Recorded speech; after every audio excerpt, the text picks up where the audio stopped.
అది కాదు kit sir, నా పాస్పోర్ట్తో పాటు మీ పాస్పోర్ట్ కూడా కనిపించట్లేదు. ఎక్కడ దాచారు కిట్టు సార్?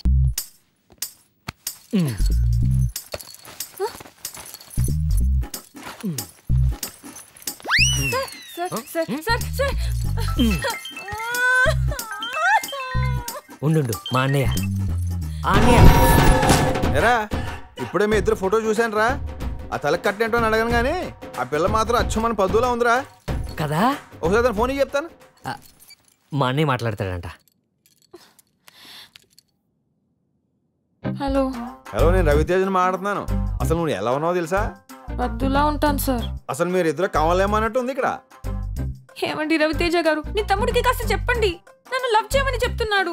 నా పాస్పోర్ట్ లాక్కుని నన్ను ఇమోషనల్ బ్లాక్మెయిల్ చేస్తున్నాడు. ఆడ ఎదవ కాబట్టి నీ వెనకాల బతిమాలతో చుట్టూ తిరుగుతున్నాడు. అదే నేనైతే ఈ పాటికి ఎత్తుకొచ్చేస్తుంది తెలుసా. ఏం మాట్లాడుతున్నారు సార్ మీరు? మరి మాట్లాడడం ఏంటి? ఈ రోజుల్లో మనుషులు పోలిన మనుషులు పుట్టడమే కష్టం. అలాంటిది నువ్వు పుట్టావు, ఎందుకు వదులుతావు? మీ ఫ్యామిలీలో అందరూ ఒకేలా ఉంటారు కదా? ఫ్యామిలీ అనక ఒకేలా ఉంటారు, రకరకాలుగా ఉంటారేంటి? అవును, ఇంతకీ వైజాగ్ ఎప్పుడు వస్తున్నావు? మీ అన్నయ్య కంటే మీరే బెటర్గా ఉన్నారు. పదండి, మిమ్మల్ని హోటల్ డ్రాప్ చేస్తాను. Come come.